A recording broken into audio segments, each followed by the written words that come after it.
Hello friends, मैं आदर्श को आपका वेलकम करता हूं अपने यूट्यूब चैनल एडू क्लासेस में। हम लोग इंडियन ज्योग्राफी पढ़ रहे थे और आज की क्लास में हम लोग पढ़ेंगे इंडियन क्लाइमेट, जो कि इंडियन ज्योग्राफी का काफ़ी इंपॉर्टेंट टॉपिक है ना। इंडियन क्लाइमेट पढ़ने से पहले हमें कुछ क्लाइमेटोलॉजी के बेसिक कॉन्सेप्ट पढ़ने पड़ेंगे, है ना। जैसे कि टेम्परेचर हो गया, pressure belt and wind system हो गया, ITCZ हो गया। जब हम लोग इसको पढ़ लेंगे तो एक हमारी क्लियरिटी डेवलप हो जाएगी, जिससे हम इंडियन मानसून को समझ पाएंगे। ठीक है। अगर हम लोग टेम्परेचर की बात करें, टेम्परेचर क्या होता है? टेम्परेचर होता है डिग्री ऑफ हॉटनेस। टेम्परेचर मतलब होता है degree of hotness and coldness of any object, body, environment, matter. मतलब किसी भी मैटर, कोई भी बॉडी है, कोई भी ऑब्जेक्ट है, वो ऑब्जेक्ट कितना हॉट है, कितना कोल्ड है, ये हम लोग कैसे पता करते हैं? ये पता करते हैं टेम्परेचर की वजह से। ठीक। टेम्परेचर यही डिटरमाइन करता है कि degree of hotness and coldness of any object. अगर हम लोग बात करें इसके टेम्परेचर के कुछ पॉइंट्स के बारे में, तो जैसे कि यहाँ पर एक सेकेंड,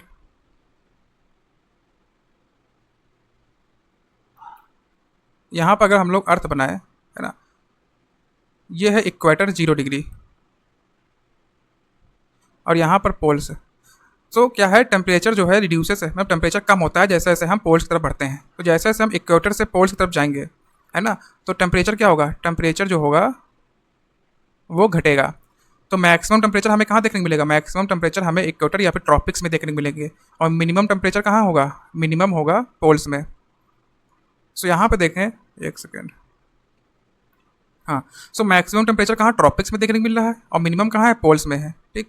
और यहाँ देखो, temperature decreases with increasing latitudes. जैसे जैसे हम हायर लैटिट्यूड की तरफ बढ़ेंगे, है ना, तो क्या होगा? टेम्परेचर डिक्रीज करेगा।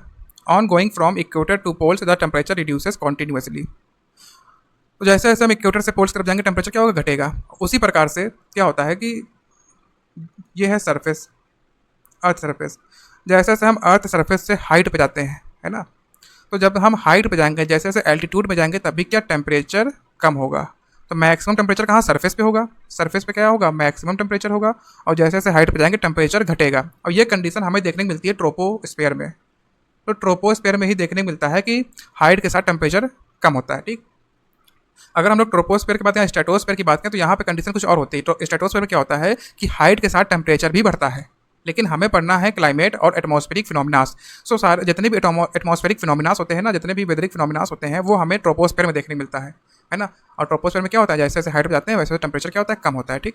अब प्रेशर की बात करें, तो जैसे हाइट पे जाने पे टेम्परेचर कम होता है, उसी प्रकार से जैसे जैसे हम हाइट पे जाएंगे तो प्रेशर भी कम होगा। ठीक। और मैक्सिमम प्रेशर हमें सी लेवल पे देखने को मिलता है, सरफेस पे, जो कितना है 1013 मिलीबार। ठीक। अब प्रेशर में जो वेरिएशन होता है, एयर प्रेशर में वेरिएशन ही रिस्पॉन्सिबल है विंड जनरेशन में, है ना। जो विंड होती हैं जनरेट तभी होती हैं जब क्या होते हैं? प्रेशर में वेरिएशन देखने को मिलता है। अभी इसका मतलब क्या है? अभी जब हम लोग प्रेशर बेल्ट और विंड पढ़ेंगे तो वहाँ आप लोग समझ जाएंगे। ठीक है। अब हम लोग स्टार्ट करते हैं प्रेशर बेल्ट और विंड के बारे में। यहाँ डायग्राम पे देखो तो ये है कुछ प्रेशर बेल्ट। ठीक है। तो अपने ग्लोब में कुछ प्रेशर बेल्ट देखने को मिलती हैं। प्रेशर बेल्ट क्या होता है कि ये एक ऐसा जोन होता है जहाँ पर सिमिलर प्रेशर देखने को मिलता है। जैसे एग्जांपल है, तो यहाँ इक्वेटोरियल लो प्रेशर बेल्ट में देखो, तो ये एक ऐसा जोन है जो कैसा, कौन सा प्रेशर शो कर रहा है? लो प्रेशर शो कर रहा है ना। तो ये एक ऐसा जोन जो लो प्रेशर शो कर रहा है, और ये कहाँ पर है? इक्वेटर के आसपास है, इसलिए इसका नाम क्या है? इक्वेटोरियल लो प्रेशर बेल्ट, है ना। उसी प्रकार से ये वाला जो जोन है ना, ये जो बेल्ट है, ये हाई प्रेशर शो कर रहा है। कैसा? High pressure. और ये कहाँ है? ये है 30 डिग्री नॉर्थ लैटिट्यूड के पास, मतलब ट्रॉपिक ऑफ कैंसर के आसपास है ना। तो इसलिए इसे क्या कहते हैं? सब ट्रॉपिकल हाई प्रेशर बेल्ट कहते हैं। ठीक। तो ये 30 डिग्री नॉर्थ में जो हाई प्रेशर बेल्ट है, ये हो गया सब ट्रॉपिकल हाई प्रेशर बेल्ट। ऐसे ही 30 डिग्री साउथ में ही, 30 डिग्री साउथ में भी प्रेशर बेल्ट है, वो भी कैसी? हाई प्रेशर बेल्ट है। वो कौन सी है? वो भी है सब ट्रॉपिकल हाई प्रेशर बेल्ट। ठीक है। अगर यहाँ बात करें 60 डिग्री नॉर्थ के आसपास, तो यहाँ पर हमें देखने को मिलता है लो प्रेशर बेल्ट। 60 डिग्री नॉर्थ और 60 डिग्री साउथ, इन दोनों जगह हमें देखने को मिलता है लो प्रेशर बेल्ट। और ये रीजन कौन सा है? ये रीजन है सब पोलर वाला रीजन, इसलिए इसे कहते हैं सब पोलर लो प्रेशर बेल्ट। ठीक। वैसे अगर हम लोग बात करें 90 डिग्री नॉर्थ और 90 डिग्री साउथ, यहाँ पर हमें हाई प्रेशर देखने को मिलता है। ठीक। और ये जो हाई प्रेशर है, और ये कौन सा रीजन है? ये है पोलर रीजन, इसलिए इसे कहते हैं पोलर हाई जोन। क्या कहते हैं? Polar high zone. इसे हम लोग बेल्ट नहीं कह सकते हैं, क्योंकि जो पोलर रीजन होता है वो एक पॉइंट है ना। पोल्स क्या है? एक पॉइंट है। तो यहाँ पर बेल्ट नहीं कह सकते। हालांकि कुछ किताबों में इसे बेल्ट दिया है, लेकिन इसे जोन ही माने तो ज़्यादा बेटर रहेगा। ठीक है। तो ये क्या है? Polar high zone. अब देखो, हम लोग ने देख लिया कि ये कुछ प्रेशर बेल्ट हैं वर्ल्ड में, जैसे कि कौन कौन से? Equatorial low pressure belt equator के पास है, ट्रॉपिक्स में है सब ट्रॉपिकल हाई प्रेशर बेल्ट। ठीक। और ये है सब पोलर लो प्रेशर बेल्ट, और पोल्स में है पोलर हाई जोन। ठीक। तो अब देखते हैं इनका फॉर्मेशन कैसे हुआ। ये जो प्रेशर बेल्ट हैं, ये बनी कैसे? आखिर इनका फॉर्मेशन कैसे हुआ, इसे देखना है हमें।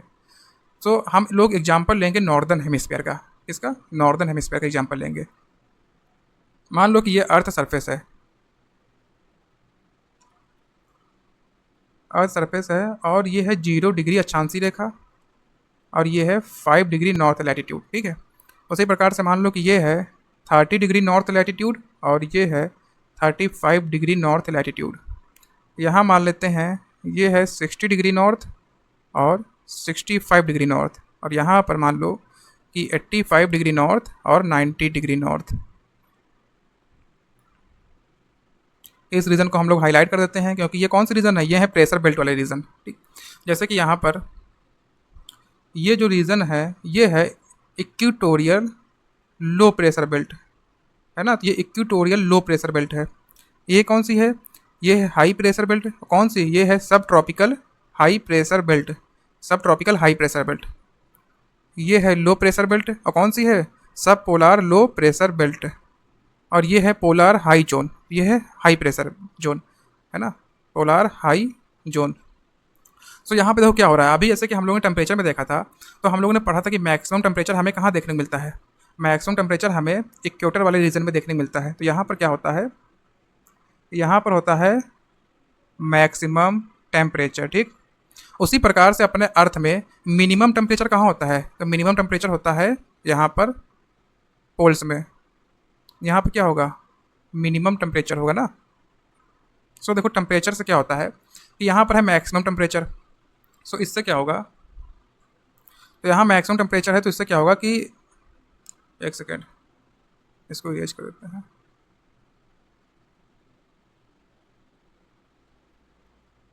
तो इक्वेटर पे क्या है, इक्वेटर पे है मैक्सिमम टेम्परेचर।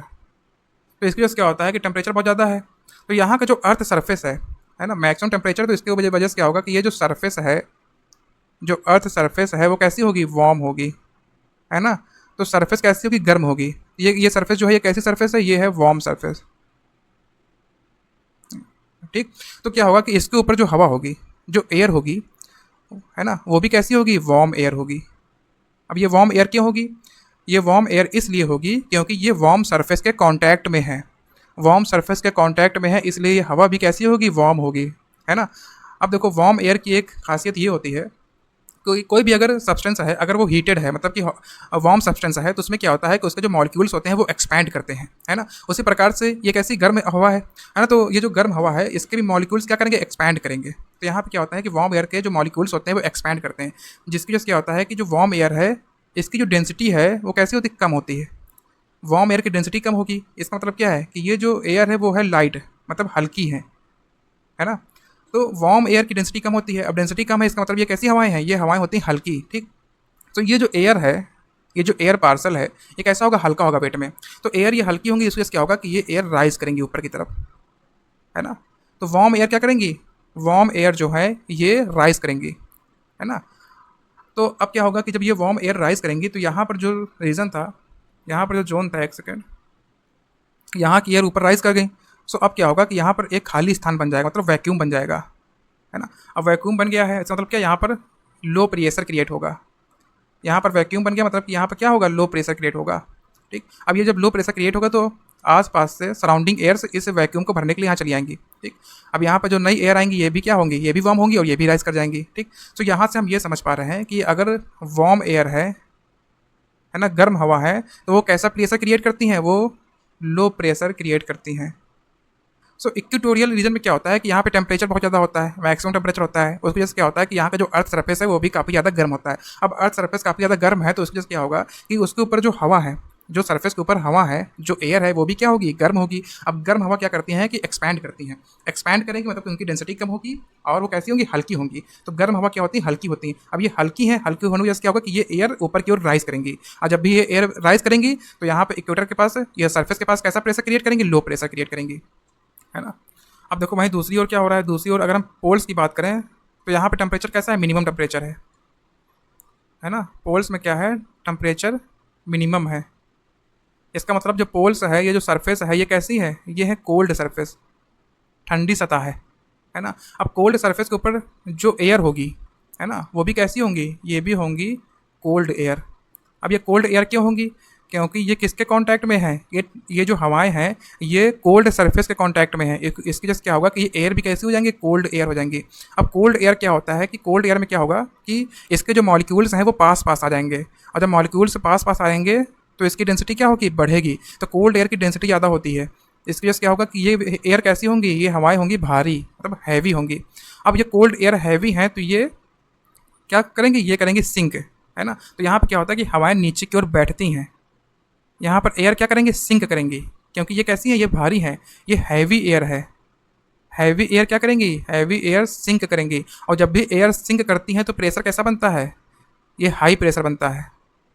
जब भी एयर सिंक करेंगी तो सरफेस पे कैसा प्रेशर बनेगा, हाई प्रेशर बनेगा। तो यहाँ पर सरफेस पे कैसा प्रेशर बनेगा, यहाँ पर सरफेस पे बनेगा हाई प्रेशर, है ना। तो यहाँ से हम लोगों ने ये देखा कि इक्वेटोरियल वाला जो रीजन है ना, ये वाला जो बेल्ट है ये लो प्रेशर बेल्ट इसलिए है क्योंकि यहाँ पर हवाएं जो हैं, एयर जो है ये ऊपर की ओर राइज कर रही हैं, है ना। तो इक्वेटोरियल रीजन में क्या हो रहा है कि हवाएं ऊपर की ओर उठ रही हैं, उसकी वजह से क्या हो रहा है कि यहाँ पे लो प्रेशर क्रिएट हो रहा है, ठीक। वहीं अगर पोल्स की बात करें तो पोल्स में क्या हो रहा है कि हवाएं नीचे की ओर बैठ रही हैं, मतलब सिंक कर रही हैं, उसकी वजह से पोल्स में क्या हो रहा है, यहाँ पर हाई प्रेशर क्रिएट हो रहा है ना। तो पोल्स में हाई प्रेशर जोन है और इक्वेटोरियल रीजन में इक्वेटोरियल लो प्रेशर जोन है, और इसी प्रेशर जोन को हम लोग कहते हैं इक्वेटोरियल लो प्रेशर बेल्ट, ठीक। सो अभी तक हम लोग इतना समझ चुके हैं, अब आगे देखते हैं। एक सेकेंड।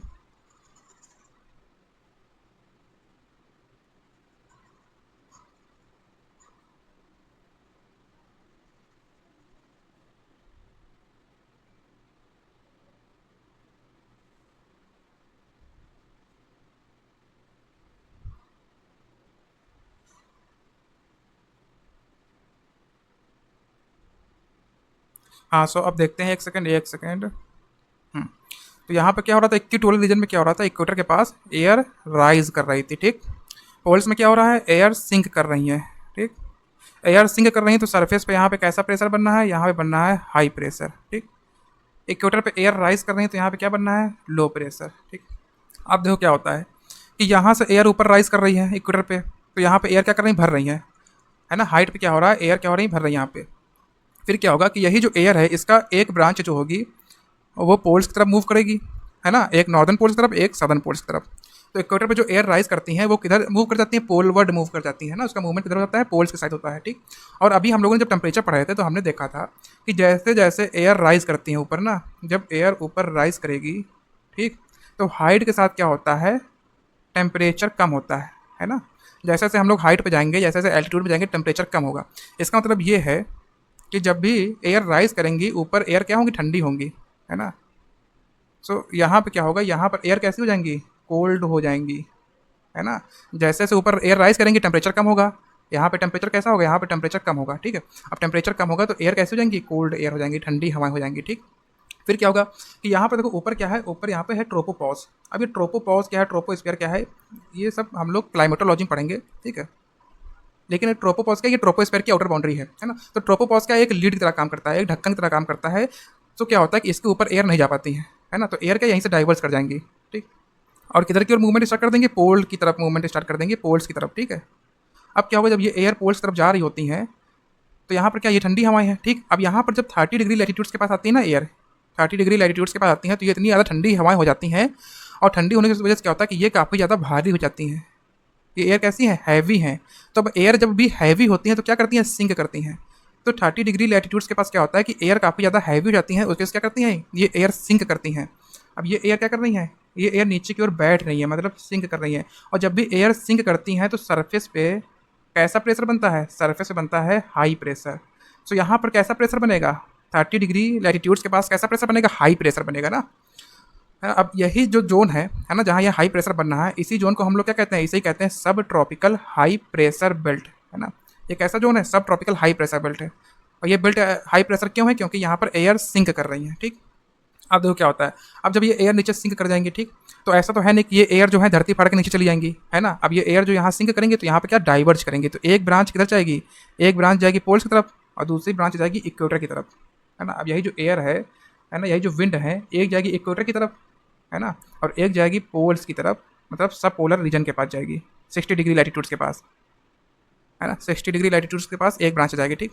और ये जो एयर है ये कैसी है, ये है वार्म एयर। कैसी है, वार्म एयर। अब ये वार्म क्यों है, देखो जैसे हम हाइट पे जाते हैं टेम्परेचर कम होता है, हाइट पे जाएंगे टेम्परेचर कम होगा तो एयर कैसे हो जाएगी, कोल्ड हो जाएगी, ठीक। फिर जैसे हम नीचे आएंगे, जैसे ही हाइट कम होगी सरफेस के पास आएंगे, तो सरफेस के पास जैसे ही हम आएंगे तो टेम्परेचर क्या, टेम्परेचर फिर से बढ़ेगा, तो यहाँ टेम्परेचर फिर से बढ़ेगा तो ये एयर कैसे हो जाएंगी, ये एयर फिर से वार्म हो जाएंगी, तो सरफेस पे ये जो एयर है ये कैसी हो गई, वार्म एयर हो गई, ठीक। अब देखो ये यहाँ पर एयर, ये 60 डिग्री जो लैटिट्यूड से है, यहाँ पे देखो एयर कहाँ से आ रही है, एक सब ट्रॉपिकल रीजन से आ रही है, ये वाली एयर्स हो गई, ठीक। और जो दूसरी एयर्स आती हैं या दूसरी विंड आती है वो कहाँ से आती हैं, वो आती हैं पोलर रीजन से, यहाँ से, है ना। अब ये पोलर रीजन में क्या होता है कि एयर नीचे सिंक करती है, सिंक करने से इसकी एक ब्रांच कहाँ जाती है, 60 डिग्री लैटिट्यूड के पास जाती है, ठीक। अब ये जो एयर है जो पोल्स से आ रही है, तो पोल कैसे होते हैं, ठंडे होते हैं, तो ये एयर कैसे होंगी, कोल्ड एयर होंगी, ये कैसी है, कोल्ड एयर होंगी। तो 60 डिग्री लैटिट्यूड्स पे क्या होता है, ये 60 डिग्री लैटिट्यूड्स है ना, तो यहाँ पे क्या होता है कि ये कोल्ड एयर और वार्म एयर आपस में मिलती हैं, और जब भी कोल्ड और वार्म एयर आपस में मिलती हैं या कोलिजन होता है तो इनसे बनता है एक फ्रंट। अब ये फ्रंट क्या होता है, फ्रंटल जोन क्या होता है, और फ्रंट कैसे रिस्पॉन्सिबल है टेम्परेट साइक्लोन के फॉर्मेशन के लिए, है ना। फ्रंट से जेट स्ट्रीम कैसे रिलेटेड है, ठीक है, ये सब हम लोग पढ़े क्लाइमेटोलॉजी में, ठीक। अभी बस ये समझना है कि कोल्ड एयर मास और वार्म एयर मास जब आपस में मिलती है तो यहाँ पे फ्रंट बनेगा, ठीक। जब फ्रंट बनेगा तो ये जो कोल्ड एयर मास है, ये जो कोल्ड एयर है, ये कैसी होंगी, ये तो हैवी होंगी। जब एयर हैवी होती हैं तो वो राइज नहीं करती हैं, मतलब कि ये तो नहीं उठेंगी, ठीक। और राइज हमेशा कौन सी एयर करती हैं, राइज करती हैं वार्म एयर। वार्म एयर कैसी होती हैं, ये होती हैं हल्की। जो एयर हल्की होती है, जो एयर लाइट होती है, वो क्या करती हैं, वो राइज करती हैं। तो यहाँ पर जो वार्म एयर है ये ऊपर की ओर राइज कर जाएंगी, जो गर्म हवाएं हैं वो ऊपर की ओर उड़ जाएंगी, ठीक। अब ये एयर जब ऊपर की ओर राइज करेंगे तो यहाँ हाइट में क्या होगा कि ये एयर जो है ये फिर से डाइवर्स करेंगी और एक ब्रांच जाएगी कहाँ पर, इक्वेटर की तरफ, मतलब सब ट्रॉपिकल रीजन में, और दूसरी ब्रांच जाएगी पोल्स की तरफ, क्या जाएगी, पोल्स की तरफ जाएगी, है ना। सो यहाँ पे देखो ये एक विंड सर्कुलेशन चल रहा है, इसे हम लोग फिर से एक बार डायग्राम बनाते हैं, फिर समझते हैं क्या हो रहा है, ठीक है, एक सेकेंड।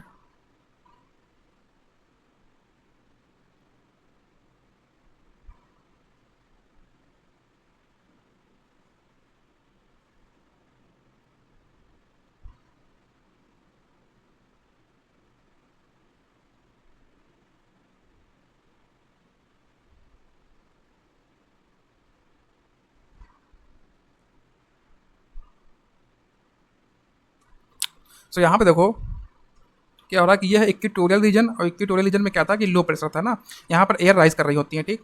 अब यही एयर जो है यहाँ राइज कर रही हैं, ये डाइवर्ज करेंगी, है ना। और ये कहाँ सिंक करेंगी, 30 डिग्री के आसपास ये नीचे बैठने लगती हैं, सिंक करने लगती हैं। अब ये एयर सिंक क्यों करती हैं, क्योंकि यहाँ पर 30 डिग्री के जब यहाँ आती हैं एयर 30 डिग्री के पास, तो यहाँ पर ये बहुत ज़्यादा हैवी हो जाती हैं, ठीक।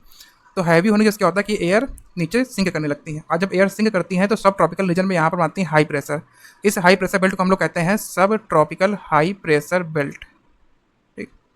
फिर क्या होता है कि जब एयर नीचे सिंक करती है तो इसका एक ब्रांच जाएगा फिर से कहाँ पर, इक्वेटर के पास, है ना, 0 डिग्री के पास, और दूसरा ब्रांच जाएगा 60 डिग्री के पास, ठीक। ये जो ब्रांच है, ये जो एयर है, ये कैसी है, ये है वार्म एयर, ये है वार्म एयर, ठीक। फिर यहाँ पे क्या होता है कि ये जो पोल्स हैं, तो यहाँ पर पोल्स में क्या होता है कि यहाँ पे सरफेस काफ़ी ज़्यादा ठंडा होता है, उसके क्या होता है कि यहाँ की हवाएं भी ठंडी होती हैं, और कोल्ड जो एयर होती हैं वो हमेशा क्या करती हैं, सिंक करती हैं। अब ठंडी हवाएं हमेशा सिंक करेंगी, उसके क्या होगा कि सरफेस पे हाई प्रेशर बनेगा, ठीक। अब यहाँ पे हाई प्रेशर बनना है, ठीक। अब यहाँ से क्या होगा, यही जो हवाएं हैं उसकी एक ब्रांच कहाँ जाएगी, 60 डिग्री के पास जाएगी, ये कैसी है, ये है कोल्ड एयर, ठीक। और जहाँ कोल्ड और वार्म एयर आपस में मिलती है तो वहाँ बनता है फ्रंट, यहाँ पे क्या बनेगा, फ्रंट जोन बनेगा, और यहाँ से कौन सी एयर ऊपर राइज करेगी, यहाँ से वार्म वाली जो एयर है वो ऊपर की ओर राइज कर जाएगी, ठीक। और यहाँ पर कैसा प्रेशर बनाएंगे, लो प्रेशर। जब भी एयर राइज करती है तो कैसा प्रेशर बनता है, लो प्रेशर बनता है, ठीक है। अब जब ये एयर राइज कर जाएंगे तो ये भी दो पार्ट में डिवाइड हो जाएंगी, एक ब्रांच जाएगा 30 डिग्री के आसपास और दूसरा जाएगा 90 डिग्री के पास, ठीक। सो यहाँ पे देखो ये विंड सर्कुलेशन चल रहा है ना, इसे कहते हैं विंड सर्कुलेशन। और ये देखो 3 सेल्स बना रहे हैं, जैसे कि ये वाला जो सेल है यहाँ पे विंड कैसे फ्लो कर रही है, देखो यहाँ ऊपर ऐसे उठ रही हैं, फिर ऐसे डाइवर्ज कर रही हैं, ऐसे सिंक कर रही हैं, और फिर से देखो इसमें मिल जा रही हैं, तो ये एक सेल बनना है। इस सेल को हम लोग कहते हैं हेडली सेल, क्या कहते हैं, हेडली सेल। उसी प्रकार से देखो यहाँ विंड पैटर्न कैसे चल रहा है, यहाँ पर अगर हम लोग देखें तो ये विंड ऐसे सिंक कर रही हैं, फिर ऐसे डाइवर्ज कर रही हैं, फिर राइज कर रही हैं, और फिर डाइवर्ज कर रही हैं, ये कुछ ऐसा पैटर्न देखने मिलता है, इसे हम लोग कहते हैं फेरल सेल, ठीक। अब यहाँ पे देखो इस सेल में क्या हो रहा है कि ये विंड ऐसे सिंक कर रही हैं, फिर डाइवर्स कर रही हैं, फिर राइज कर रही हैं, और फिर इधर डाइवर्स कर रही हैं। अब ये वाला सेल बनता है, इसे कहते हैं पोलर सेल, ठीक। तो ये विंड पैटर्न्स हैं, ठीक। और जैसा कि यहाँ डायग्राम में देखें, इस डायग्राम में तो इक्वेटोरियल लो प्रेशर बेल्ट है। ये लो प्रेशर क्यों है, क्योंकि यहाँ पर टेम्परेचर बहुत ज़्यादा है ना, टेम्परेचर बहुत ज़्यादा है। उसकी वजह से क्या होता है कि ये जो सरफेस है ये कैसी होती हैं, वार्म सरफेस होती हैं, और इसीलिए यहाँ पे जो एयर होती हैं वार्म एयर होती हैं, और जो वार्म एयर होती हैं वो क्या करती हैं, वो राइज करती हैं। एक सेकेंड, वार्म एयर क्या करेंगी, ये राइज करेंगी, ठीक। अब यहाँ सब ट्रॉपिक्स में क्या होता है कि यहाँ पर होते हैं हाई प्रेशर। और ये हाई प्रेशर कैसे बनते हैं कि यही जो वार्म एयर है जो राइज कर चुकी थी ये यहाँ पे सिंक करती हैं। कहाँ पे सिंक करती हैं? सब ट्रॉपिक्स में सिंक करती हैं। अब जब ये एयर सब ट्रॉपिक्स में सिंक करेंगी तो कैसा प्रेशर बनाएंगी? तो ये बनाएंगी हाई प्रेशर, है ना। अब फिर सब ट्रॉपिक्स से क्या होगा? सब ट्रॉपिक्स से एक सेकेंड, हाँ, तो यहाँ से हो गया फिर से ये जो एयर है एक ब्रांच जाएगी यहाँ 60 डिग्री के पास, है ना, और एक ब्रांच जाएगी इक्वेटर के पास। एक ब्रांच कहाँ जा रही है? इक्वेटर के पास, और दूसरी ब्रांच जा रही है 60 डिग्री के पास, ठीक है ना। और यहाँ पे क्या हो रहा है कि यही जो वार्म एयर है ये 60 डिग्री के पास क्या करती है? ऊपर राइज करती है, ये राइज करेंगी। और फिर ये सिंक कहाँ करेंगे? एक ब्रांच चली जाएगी 30 डिग्री के पास, एक जाएगी पोल्स के पास, और पोल्स में यहाँ क्या करेंगे? सिंक करेंगे, और पोल्स में बनेगा यहाँ पे हाई प्रेशर जोन, ठीक। वैसे यहाँ नॉर्दर्न हेमिस्फीयर में देखो तो ये एयर क्या कर रही है? पोल्स में एयर सिंक करती है तो हाई प्रेशर बनता है, पोल्स से कोल्ड एयर आएंगी 60 डिग्री के पास, ठीक। और यहाँ पे ये जो वार्म एयर है ये ऊपर राइज कर जाएगी, ठीक है। और जब वो ऊपर राइज करेगी तो यहाँ पर इसकी एक ब्रांच जाएगी कहाँ? 30 डिग्री के पास, और दूसरी जाएगी पोल्स में, ठीक। तो ये देखो ऐसे सेल्स बनते हैं, इन्हें कहते हैं हम लोग क्या कहते हैं? इन्हें एटमॉस्फेरिक सेल कहते हैं। जैसे कि यहाँ पर बनता है हेडली सेल, ये है फेरल सेल, और पोल्स के पास बनते हैं पोलर सेल, ठीक। अब देखो सरफेस विंड कैसे चल रही है, तो यहाँ पे देखो सरफेस में विंड कैसे चलेंगी, एक सेकेंड। तो ये है हाई प्रेशर, ये है लो प्रेशर, ये है हाई प्रेशर। जो भी विंड होती हैं वो हाई प्रेशर से लो प्रेशर की ओर चलती हैं, ठीक। तो यहाँ पर विंड कैसे चलेंगे? हाई प्रेशर से लो प्रेशर की ओर। तो यहाँ पर हाई प्रेशर कहाँ है? ये हाई प्रेशर है, और ये है लो प्रेशर, ना। तो विंड कैसे चलेंगी? ऐसे चलनी चाहिए। यहाँ पर ये हाई है और इक्वेटर में है लो, तो विंड कुछ ऐसे चलनी चाहिए। एक सेकंड, कलर शो नहीं कर रहा है, ये ट्राई करते हैं, हाँ ये शो कर रहा है। तो यहाँ पे विंड कैसे चल रही है? सब ट्रॉपिकल हाई प्रेशर बेल्ट से इक्वेटोरियल लो प्रेशर बेल्ट की ओर चल रही है ना। तो विंड कैसे चल रही है? सब ट्रॉपिकल हाई प्रेशर बेल्ट से इक्वेटोरियल लो प्रेशर बेल्ट की ओर चल रही है, ठीक। लेकिन इनकी डायरेक्शन कुछ ऐसे नहीं होती है, है ना। क्या होता है कि एक फोर्स होता है कोरियोलिस फोर्स। अब ये कोरियोलिस फोर्स डिटेल में हम लोग क्लाइमेटोलॉजी में पढ़ेंगे, लेकिन इससे क्या होता है कि कोरियोलिस फोर्स से क्या होता है कि जितने भी मूविंग ऑब्जेक्ट होते हैं अर्थ सरफेस पे उससे कोरियोलिस फोर्स से क्या होता है कि जितने भी अर्थ सरफेस पे मूविंग ऑब्जेक्ट होते हैं उनकी डायरेक्शन चेंज हो जाती है। जैसे कि यहाँ पे विंड मूव कर रही है तो यहाँ पे विंड की डायरेक्शन चेंज हो जाएगी। अब ये जो विंड की डायरेक्शन चेंज हो रही है ये किसकी वजह से हो रहा है? ये कोरियोलिस फोर्स की वजह से हो रहा है। अगर देखो नॉर्दर्न हेमिस्फीयर की बात करें तो नॉर्दर्न हेमिस्फीयर में जो विंड की डायरेक्शन है ना, तो विंड जो डिफ्लेक्ट करेंगी मतलब अपनी डायरेक्शन चेंज करेंगी किधर की ओर? तो यहाँ पर विंड जो है वो राइट साइड डिफ्लेक्ट करती हैं। किधर side? Right side deflection show करती है विंड कहाँ? नॉर्दर्न हेमिस्फीयर में। अगर वहीं हम लोग सदर्न हेमिस्फीयर की बात करें, सदर्न हेमिस्फीयर में जो विंड है ये लेफ्ट साइड डिफ्लेक्ट करेंगी, है ना। तो सदर्न हेमिस्फीयर में लेफ्ट साइड डिफ्लेक्शन देखने को मिलता है, ठीक। और नॉर्दर्न हेमिस्फीयर में राइट हैंड साइड डिफ्लेक्शन देखने को मिलता है विंड का, ठीक है। और ये किसकी वजह से हो रहा है? ये हो रहा है कोरियोलिस फोर्स की वजह से। कोरियोलिस फोर्स की वजह से ही विंड की डायरेक्शन में हमें चेंजमेंट देखने को मिलता है, विंड की डायरेक्शन में हमें डिफ्लेक्शन देखने को मिलता है, ठीक। जैसा कि यहाँ पर एक बार फिर से हम लोग देखते हैं, देखो यहाँ पर देखो ये है हाई प्रेशर सब ट्रॉपिकल रीजन में, ठीक। और इक्वेटर पे है लो प्रेशर, ठीक। सो विंड कैसे चलेंगे? देखो हाई से लो की ओर चलेंगी, तो ये हाई से लो ऐसे चलेंगी। यहाँ पर ये हाई है और सब पोलर रीजन में 60 डिग्री के पास ये लो है, तो हाई से लो ऐसे चलेंगे, ठीक। यहाँ पे देखो सदर्न हेमिस्फीयर में देखो ये हाई है, हाई से लो ऐसे विंड चलेंगे, ठीक है। जो पोलर रीजन है वो कैसा? हाई रीजन है, हाई प्रेशर बेल्ट है यहाँ पे, ठीक है। तो ये हाई से लो कुछ ऐसे विंड, यहाँ पर भी हाई से लो ऐसे चलनी चाहिए। लेकिन क्या होता है कि विंड का डिफ्लेक्शन होता है, ठीक, कोरियोलिस फोर्स की वजह से। तो नॉर्दर्न हेमिस्फीयर में विंड किधर की ओर डिफ्लेक्ट करेंगी? राइट हैंड साइड, और सदर्न हेमिस्फीयर में लेफ्ट हैंड साइड, ठीक। तो यहाँ पर ये है इक्वेटर 0 डिग्री, ठीक। इसके ऊपर क्या है? इसके ऊपर है नॉर्दर्न हेमिस्फीयर और इसके नीचे है सदर्न हेमिस्फीयर। अगर हम लोग नॉर्दर्न हेमिस्फीयर की बात करें तो यहाँ पे देखो ये विंड विंड चल रही है ऐसे, ठीक। इन्हें किधर की ओर डिफ्लेक्ट होना चाहिए? तो अगर विंड ऐसे चल रही हैं तो इसका लेफ्ट इधर होगा और राइट इधर होगा, है ना। तो नॉर्दर्न हेमिस्फीयर में विंड किधर की ओर डिफ्लेक्ट करेंगी? राइट हैंड साइड, मतलब ये ऐसे डिफ्लेक्ट करेंगी। तो विंड जो रियलिटी में चलती हैं वो कुछ इस प्रकार से चलती हैं, किधर की ओर डिफ्लेक्शन शो करती हैं? Right hand side northern hemisphere में, ठीक है। अब देखो जो विंड सब ट्रॉपिकल हाई प्रेशर बेल्ट से सब पोलर लो प्रेशर बेल्ट की ओर जा रही हैं उसका मूवमेंट भी किधर की ओर होगा? राइट हैंड साइड डिफ्लेक्ट करेंगी। तो ये अगर विंड ऐसे चल रही है तो इसका लेफ्ट इधर होगा और राइट किधर होगा? इधर होगा। तो इसका मूवमेंट कैसे होगा? राइट हैंड साइड ऐसे कुछ। तो यहाँ पर विंड का डिफ्लेक्शन किधर होगा? ऐसे कुछ होगा, राइट हैंड साइड, ठीक। वहीं पे देखो अगर विंड पोलर रीजन से सब पोलर रीजन की ओर आ रही हैं तो ऐसे विंड चल रही हैं, तो यहाँ पे देखो लेफ्ट किधर होगा? लेफ्ट इधर होगा और राइट इधर होगा, ठीक। तो इसका डिफ्लेक्शन किधर होगा? Right hand side. है ना। तो रियलिटी में विंड जो है ऐसे इनका मूवमेंट होता है, इनकी डायरेक्शन कुछ इस प्रकार से ही होती है।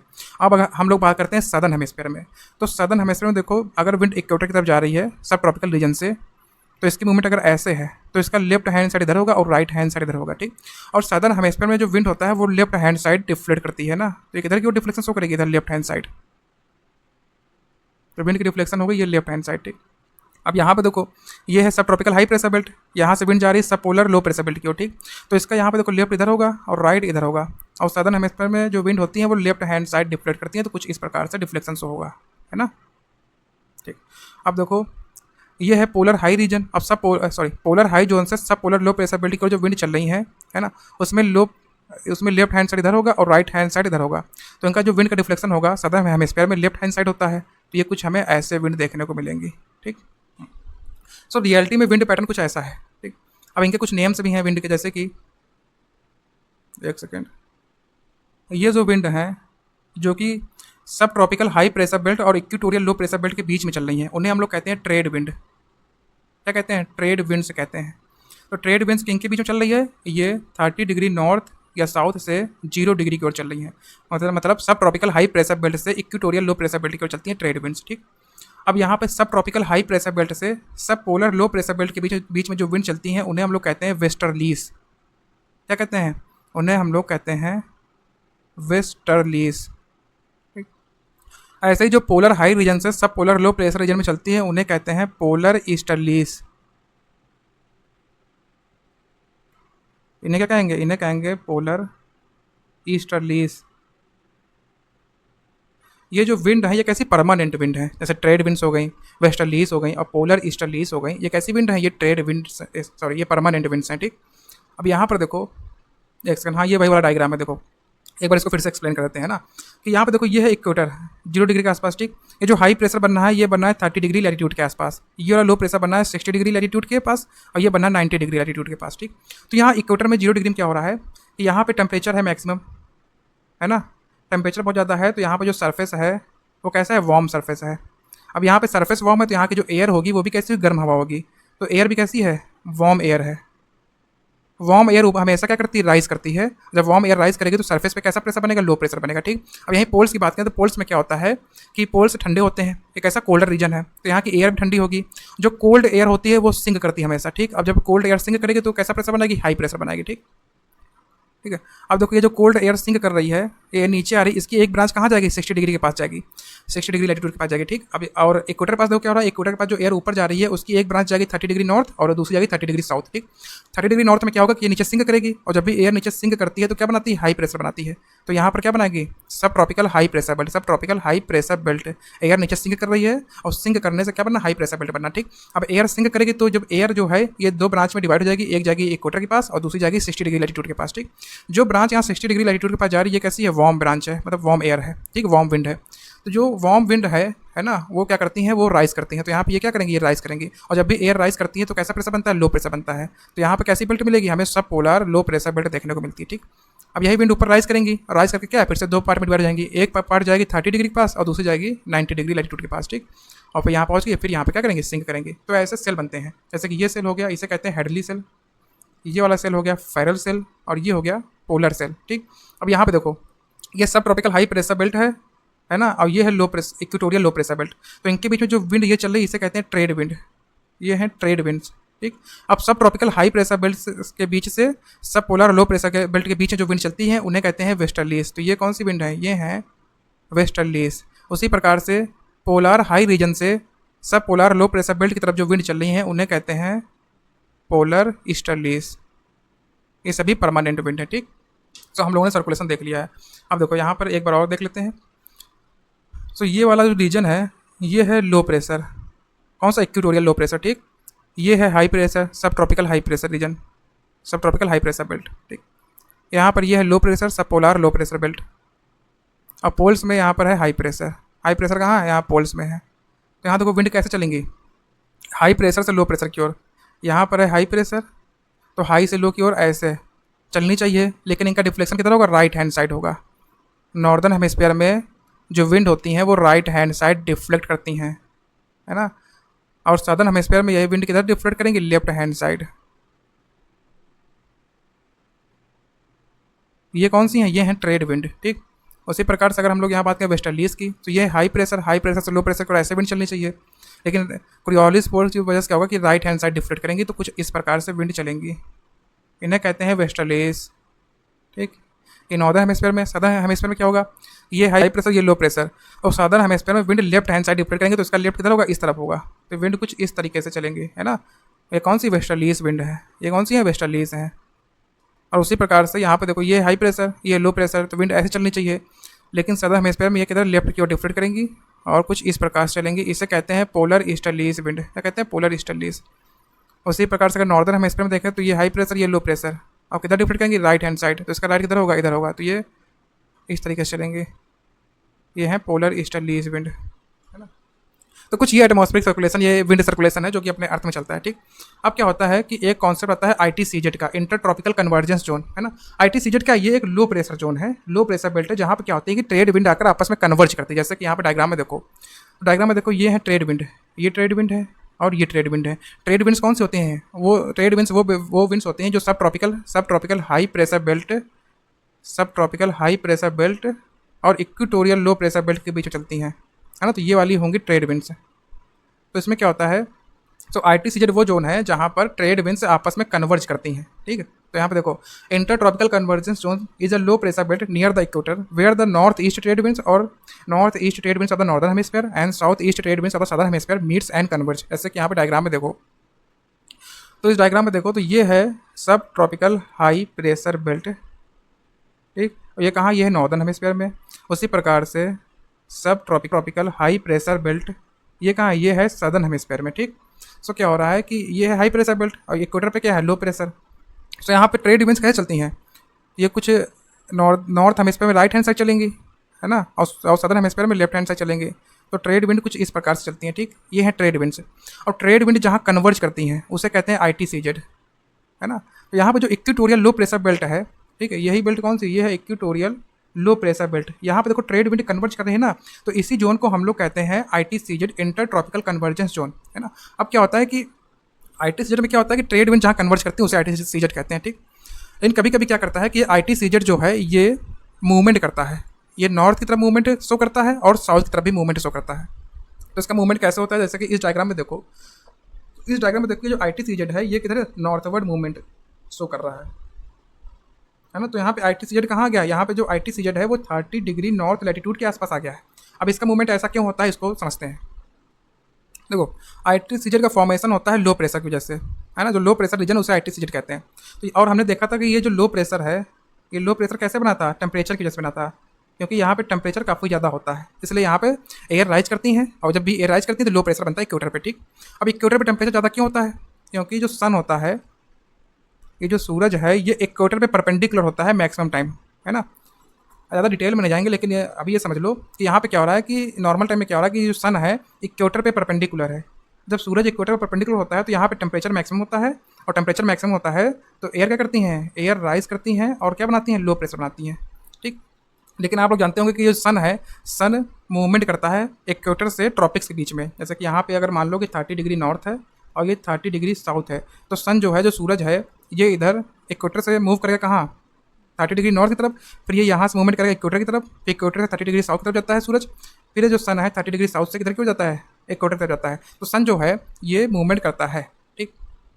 तो यहाँ पे क्या होता है कि अगर इस डायग्राम में देखो तो जून के जो ये है जून का मंथ, तो जून में क्या होता है, ये सन है ये किसके परपेंडिकुलर होता है, ये परपेंडिकुलर होता है ट्रॉपिक ऑफ कैंसर के पास, है ना। तो यहाँ देखो sun is perpendicular to tropic of cancer. अब देखो सन यहाँ पर ट्रॉपिक ऑफ कैंसर के पास परपेंडिकुलर हो, तो इससे क्या होगा कि अब ग्लोब में, अर्थ में मैक्सिमम टेम्परेचर हमें कहाँ देखने को मिलेगा, मैक्सिमम टेम्परेचर हमें ट्रॉपिक ऑफ कैंसर के पास देखने को मिलेगा, ठीक। तो मैक्सिमम टेम्परेचर है, इसका मतलब क्या है कि यहाँ की जो एयर है वो कैसी हो जाएगी, वार्म एयर होगी। अगर एयर वार्म है ना, तो क्या होगा, एयर राइज करेगी, और एयर राइज करेगा तो क्या बनेगा, लो प्रेशर जोन बनेगा, है ना।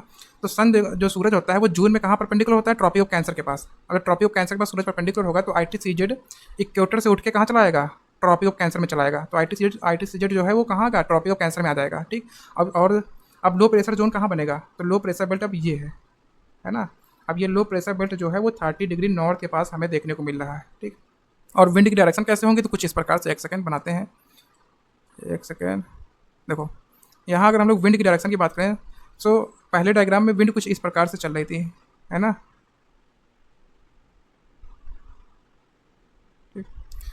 सो यहाँ पे क्या होगा कि ये वाली जो विंड है ये तो वैसे ही चलेंगी, मतलब कि यहाँ पर ये तो ऐसे ही चलेंगी, इनका मूवमेंट इसी प्रकार से होगा। ठीक ठीक।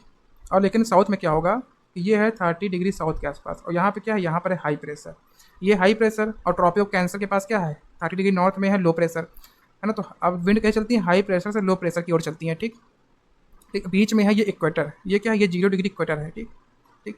तो यहाँ पे क्या है, ये एक 0 डिग्री के साउथ में है सदर्न हेमिस्फेयर, और 0 डिग्री के नॉर्थ में क्या है नॉर्दर्न हेमिस्फेयर।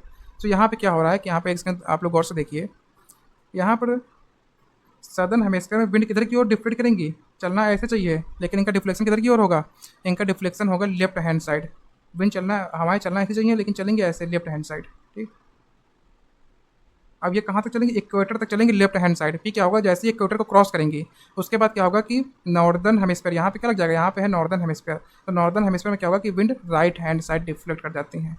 यही विंड अब कैसे डिफ्लेक्ट कर जाएंगी, राइट हैंड साइड। ठीक। अब ITCZ में जब ये विंड कोलाइड कर रही हैं तो ये विंड कैसी बन चुकी हैं, ये बन चुकी हैं साउथ वेस्ट विंड। इन्हें हम लोग कहते हैं साउथ वेस्ट मानसून विंड, इन्हें कहते हैं, ये जो विंड्स हैं इन्हें ही हम लोग कहते हैं साउथ वेस्ट मानसून विंड। इन्हें साउथ वेस्ट क्यों कहते हैं, क्योंकि इनकी डायरेक्शन कैसी है, देखो अगर इनको हम बनाए, एक बार इसको फिर से बनाते हैं, तो ये कुछ ऐसे था, है ना। तो ये कौन सी हैं, ये हैं south west monsoon wind. India में जो समर मानसून आता है वो इन्हीं विंड की जैसा आता है, जो इंडिया का समर मानसून है उसे कहते हैं साउथ वेस्ट मानसून, है ना, वो साउथ वेस्ट मानसून विंड की जैसे ही आता है। इसे साउथ वेस्ट मानसून क्यों कहते हैं, क्योंकि इस विंड की डायरेक्शन देखो कैसे है, ये कुछ इस प्रकार से दिख रही है। अगर इसकी डायरेक्शन हम लोग निकालें तो यहाँ नॉर्थ है, यहाँ साउथ है, यहाँ है ईस्ट, यहाँ है वेस्ट। तो विंड का नाम जो है, जो विंड है उनका नाम कैसे पड़ता है कि जो हवाएं होती हैं, जो विंड्स होती हैं, जिस डायरेक्शन से आती है ना उस डायरेक्शन के नाम पर उस विंड का नाम पड़ता है। जैसे कि ये विंड कहाँ से आ रही है, ये विंड आ रही है साउथ वेस्ट से, इसलिए इसका नाम क्या पड़ेगा, इसका नाम पड़ेगा साउथ वेस्ट मानसून विंड, है ना, क्योंकि ये साउथ वेस्ट से आ रही है ना। और ये साउथ वेस्ट मानसून विंड ही इंडिया में लेकर आता है समर मानसून। तो इंडिया में समर मानसून किस वजह से आता है, साउथ वेस्ट मानसून विंड की वजह से ही आते हैं। और ये साउथ वेस्ट मानसून क्यों आ रहा है, क्योंकि ये ITCZ जो है वो नॉर्थ की तरफ शिफ्ट कर चुका है। जब ITCZ नॉर्थ की तरफ शिफ्ट करता है तभी इंडियन समर मानसून आता है। अब ITCZ नॉर्थ की तरफ शिफ्ट कब क्यों करता है, ITCZ इंटर ट्रॉपिकल कन्वर्जेंस जो नॉर्थ की तरफ तभी शिफ्ट करेगा जब यहाँ पर जो सन है वो परपेंडिकुलर होगा ट्रॉपिक ऑफ कैंसर पे, मतलब कि 30 डिग्री नॉर्थ के आसपास, है ना। जो क्या होता है कि 21 जून को सन परपेंडिकुलर होता है ट्रॉपिक ऑफ कैंसर के पास। ठीक। अगर इक्वेटर की बात करें तो इक्वेटर पे कब होता है परपेंडिकुलर, इक्वेटर पे सन जो है वो 1 ईयर में 2 बार परपेंडिकुलर आता है। कौन कौन सा, एक होता है 22 मार्च के आसपास और दूसरा होता है 23 सितंबर के आसपास, है ना। तो एक साल में जो सन है 2 बार परपेंडिकुलर होता है इक्वेटर पे। ठीक। ट्रॉपिक ऑफ कैंसर में परपेंडिकुलर होता है 21 जून को, ट्रॉपिक ऑफ कैप्रिकॉर्न में जो सन है वो परपेंडिकुलर होगा 22 दिसंबर को। ठीक। जब सन जो है, जो सूरज है 21 जून को ट्रॉपिक ऑफ कैंसर में परपेंडिकुलर होगा तो उस टाइम नॉर्दर्न हेमिस्फीयर में क्या होगा, समर्स होंगे, है ना, क्योंकि सन कहाँ है, सन नॉर्दर्न हेमिस्फीयर में है, तो समर्स कहाँ होंगे, नॉर्दर्न हेमिस्फीयर में होगा। ठीक। अब जब सन जो सूरज 22 दिसंबर को परपेंडिकुलर होगा ट्रॉपिक ऑफ कैप्रिकॉर्न के आसपास, तो क्या होगा, समर्स कहाँ होंगे, गर्मियाँ कहाँ होंगी, गर्मियाँ होंगी सदर्न हेमिस्फीयर में, सदर्न हेमिस्फीयर में समर्स होंगे, क्योंकि जो सन है, जो सूरज है वो कहाँ है, वो है सदर्न हेमिस्फीयर में, कब, 22 दिसंबर को। ठीक। सो हम लोग जून की बात कर रहे थे, जून की बात मतलब कि इंडिया में जब समर्स होता है तो उस टाइम जो सन होता है वो कहाँ परपेंडिकुलर होता है, वो ट्रॉपिक ऑफ कैंसर में परपेंडिकुलर होता है। ठीक। इसकी जैसे जो ITCZ है वो ट्रॉपिक ऑफ कैंसर के ऊपर शिफ्ट कर जाती है। ठीक। और यहीं पर है इंडिया, ठीक, यहाँ पर है इंडिया, है ना। तो इसकी वजह से ही इंडिया जो है साउथ वेस्ट मानसून को फेस करता है। अगर यहाँ पे देखें तो inter tropical convergence zone ITCZ is a low pressure belt near the equator where the north east trade winds of the northern hemisphere and the south east trade winds of the southern hemisphere meets and converge. ठीक, यहाँ trade wind मिलती है उसे ITCZ कहते हैं। Because of this convergence air rises creating clouds heavy rainfall and thunderstorm. जब ये air converge करती है उसका क्या करती है, एयर राइज करेंगी, उनसे क्लाउड बनेगा, उससे रेनफॉल होती है। ठीक। अब ITCZ की बात करें तो ITCZ क्या होता है, ये मूवमेंट करता है, मतलब शिफ्ट करता है नॉर्थ एंड साउथ। तो जब ITCZ नॉर्थ और साउथ में शिफ्ट करता है, अगर हम लोग बात करें जून जुलाई में, तो ITCZ कहाँ होता है, 23.5 डिग्री नॉर्थ, मतलब ट्रॉपिक ऑफ कैंसर के पास होता है ना। तो समर्स में जब इंडिया में समर्स होता है, मतलब नॉर्दर्न हेमिस्फीयर में जब समर्स आते हैं, जुलाई में कहाँ होता है ITCZ, ट्रॉपिक ऑफ कैंसर के ऊपर होता है। ठीक। और वहीं पर जनवरी में ITCZ होता है ट्रॉपिक ऑफ कैप्रिकॉर्न के पास। ठीक है। The northward shift of ITCZ drop most oceanic winds into the Indian sub continent causing south west monsoon. अभी हमने देखा था ना साउथ वेस्ट मानसून कैसे आ रहा था, एक बार इस डायग्राम में देख लेते हैं। यहाँ पे देखो, अब देखो यहाँ से इंडियन मानसून स्टार्ट हो चुका है ना। तो अब यहाँ से काफ़ी इंपॉर्टेंट टॉपिक्स चलेंगे, ठीक है, तो थोड़ा ध्यान दीजिएगा। तो यहाँ पे क्या हो रहा है कि ये जो सन है, सूरज जो है, ये परपेंडिकुलर है ट्रॉपिक ऑफ कैंसर के पास। ये है tropic of cancer 23.5 degree north, ठीक। तो सन परपेंडिकुलर यहाँ पर है, तो ITCZ कहाँ पर है इस टाइम? इस टाइम ITCZ कुछ इस तरीके से यहाँ पर है। ये ITCZ ये क्या है? ये है लो प्रेशर बेल्ट।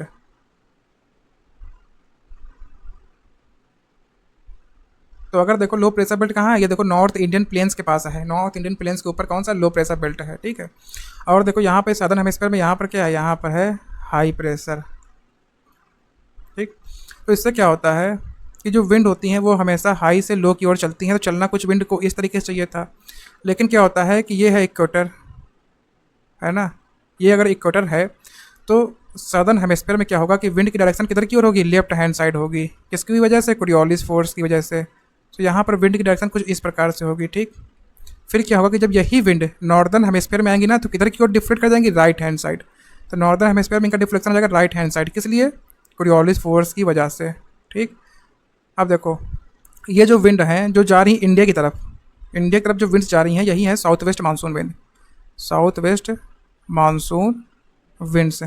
और इन्हीं की वजह से क्या होता है कि इंडिया में हमें रेनफॉल देखने को मिलती है समर्स में। तो समर्स में जो रेनफॉल होती है वो साउथ वेस्ट मानसून विंड की वजह से होती है। और इंडिया की जो 70% रेनफॉल होती है वो इसी मानसून विंड की वजह से होती है, ठीक है। तो इंडिया का जो मैक्सिमम रेनफॉल है ना, वो किसकी वजह से होता है? साउथ वेस्ट मानसून विंड की वजह से समर्स में होता है। अब अगर हम लोग बात करें, अगर यहाँ पे इंडियन मानसून को पढ़ें तो देखो, तो जो मानसून वर्ड है वो अरेबिक वर्ड से आया है जिसका नाम है मौसम, ठीक है। मौसम से आया है मानसून वर्ड जिसका मतलब होता है सीजन, ठीक।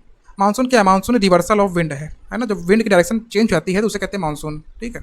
अब देखो ये जो पॉइंट्स हैं, जब हम लोग आगे मानसून पढ़ेंगे, ठीक है, और पढ़ेंगे आगे जब देखेंगे स्लाइड्स में, तो ये आप पॉइंट समझ जाएंगे, ठीक है। तो इसको टेंशन ना लीजिए, ठीक है। अब देखो इंडियन मानसून दो तरीके से होती हैं। इंडिया में दो तरीके के मानसून विंड्स हैं। एक आती है साउथ वेस्ट मानसून विंड्स, जो अभी हम लोग पढ़ रहे थे। तो साउथ वेस्ट मानसून कब आता है? समर्स में आता है। समर्स में आता है साउथ वेस्ट मानसून, और नॉर्थ ईस्ट मानसून आता है विंटर्स में, ठीक। अगर अब हम लोग साउथ वेस्ट मानसून की बात करें तो अब हम लोग पढ़ेंगे साउथ वेस्ट मानसून, ठीक। तो साउथ वेस्ट मानसून भी साउथ वेस्ट मानसून की भी दो ब्रांचें हैं। एक है अरेबियन सी ब्रांच और दूसरी है बे ऑफ बंगाल ब्रांच। सो अब हम लोग पढ़ते हैं साउथ वेस्ट मानसून। तो यहाँ पे देखो, तो यहाँ पे साउथ वेस्ट मानसून कैसे आ रहा था? कुछ इस प्रकार से विंड्स आ रही थी, ठीक,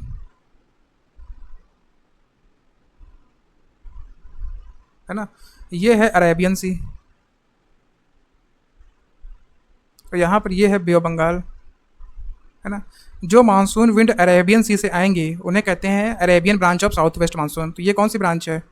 ये है Arabian branch, Arabian branch of south west monsoon.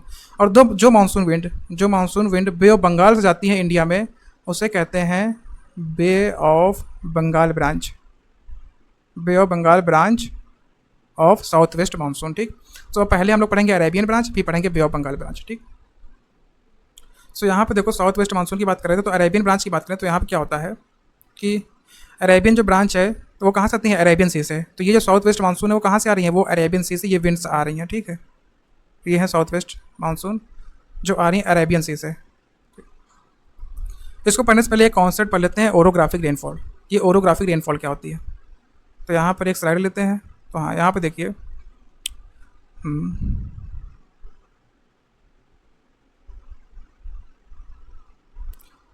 ये है माउंटेन,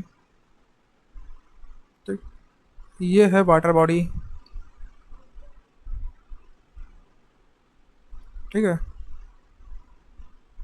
ये क्या? ये है वाटर बॉडी, ठीक। देखो ये यहाँ पे हम पढ़ने जा रहे हैं ओरोग्राफिक रेनफॉल। क्या पढ़ने जा रहे हैं?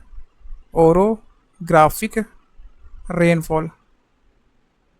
यहाँ पे जो रेनफॉल होती है वो माउंटेन बैरियर की वजह से होती है। माउंटेन या फिर हिल्स बैरियर की वजह से जो रेनफॉल होती है उसे ओरोग्राफिक रेनफॉल कहते हैं। इसमें क्या होता है, ये एक बार हम लोग पेनिनसुला प्लेटो में पढ़ चुके हैं जब अरावली पढ़ रहे थे, लेकिन फिर से पढ़ लेते हैं। सो क्या होता है कि जब जो विंड होती हैं, जो हवाएं हैं, वो वाटर बॉडी के ऊपर चलेंगी तो क्या करेंगे कि वाटर बॉडी से यहाँ से मॉइस्चर पिकअप कर लेंगी। तो यहाँ एयर में क्या आ जाएगा? मॉइस्चर आ जाएगा, ठीक। तो अब ये एयर कैसी है? ये है मॉइस्ट एयर। कैसी है एयर? Moist air. अब यही एयर जब आगे बढ़ेंगी, ठीक, इन एयर्स में मॉइस्चर तो है ही, जब ये माउंटेन से टकराएंगी तो माउंटेन एक बैरियर की तरह काम करेगा, तो इससे क्या है कि एयर आगे नहीं जा पाएंगी, ये एयर माउंटेन के साथ ऊपर उठने लगेंगी। ठीक, तो यहाँ पर क्या होगा कि ये जो विंड है, सॉरी जो एयर्स हैं, ये ऊपर की ओर क्या करेंगे, राइज करेंगी। तो ये एयर जो राइज कर रहे हैं उसमें मॉइस्चर तो है ही, जो वाटर बॉडी से मॉइस्चर कंटेन किया था, इसमें मॉइस्चर तो कंटेन ही है, मतलब है ही। तो इससे क्या होता है कि जब भी एयर ऊपर राइज करता है ना, तो हमने भी देखा था जब भी हम हाइट पे जाएंगे, जैसे जैसे हम हाइट पे जाएंगे तो हाइट पे क्या होगा, टेम्परेचर कम होगा, है ना। टेम्परेचर कम होगा तो उससे क्या होगा कि यहाँ पर जो एयर है, एयर में क्या है, वाटर वेपर है। तो जब टेम्परेचर कम होगा तो यहाँ पे एयर कैसी हो जाएगी, कोल्ड एयर हो जाएगी। ठीक, अब जब एयर कोल्ड हो जाएगी, है ना, हाइट पे क्या होगा, एयर कोल्ड हो जाएगी, ठंडी हो जाएगी। ठंडी होगी हवा तो उसमें होगा कंडेंसेशन, है ना। कंडेंसेशन से क्या होगा कि जो वाटर वेपर है वो कन्वर्ट हो जाएगा वाटर ड्रॉप्स में, है ना। अब यही जो वाटर ड्रॉप्स हैं, जब वाटर ड्रॉप्स मिलके क्या बनाती हैं, वाटर ड्रॉप्स मिलके बनाती हैं क्लाउड्स। सो यहाँ पे क्या हो रहा है कि जैसे जैसे हवा ऊपर जा रही है तो यहाँ पर एयर कैसी हो जा रही है, कोल्ड हो जा रही है।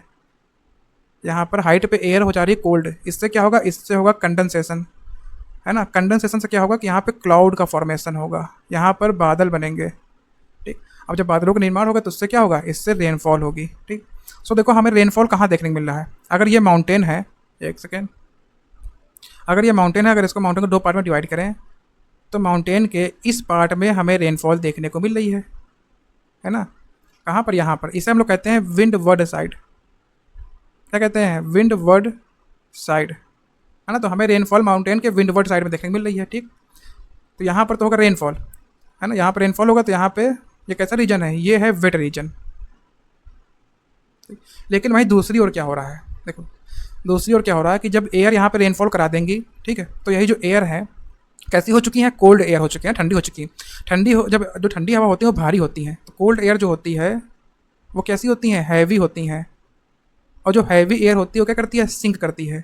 तो यही जो एयर जो रेनफॉल करा चुकी हैं अब ठंडी हो चुकी हैं, तो वही माउंटेन की दूसरी ओर क्या करेंगी, बैठने लगेंगी, मतलब कि सिंक करने लगेंगी। ठीक, अब यहाँ पे देखो, यहाँ पर ये क्या, ये मॉइस्चर करा चुके हैं, तो इसमें मॉइस्चर तो है नहीं पहले से ही, है ना। ये कैसी एयर है, ये कोल्ड एयर जो है, ये कैसी एयर है, ये अब ड्राई हो चुकी हैं, तो ये है ड्राई एयर, है ना।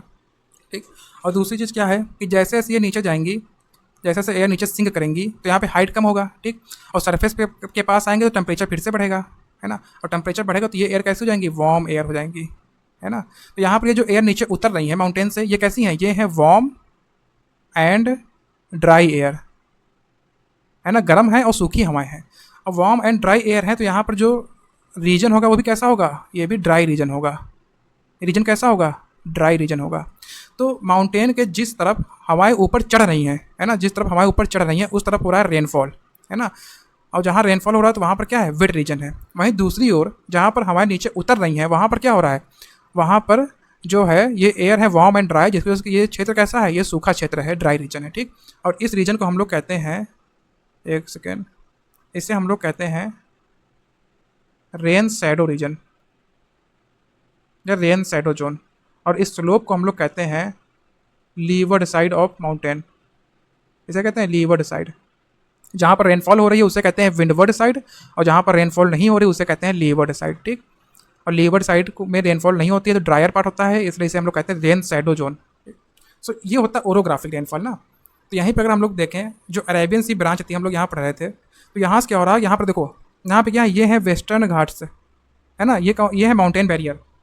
तो वेस्टर्न घाट्स क्या करेंगे कि वेस्टर्न घाट्स ये जो साउथ वेस्ट मानसून आ रहा है, साउथ वेस्ट मानसून विंड है, इसके लिए एक बैरियर की तरह काम करेंगे वेस्टर्न घाट से। ठीक, तो यहाँ पे क्या होगा कि यहाँ पर ये जो वेस्टर्न पार्ट है, यहाँ पर विंड टकराएंगी वेस्टर्न घाट से, राइज करेंगी, और यहाँ पर क्या होगा, यहाँ वेस्टर्न पार्ट में क्या होगा, रेनफॉल होगी।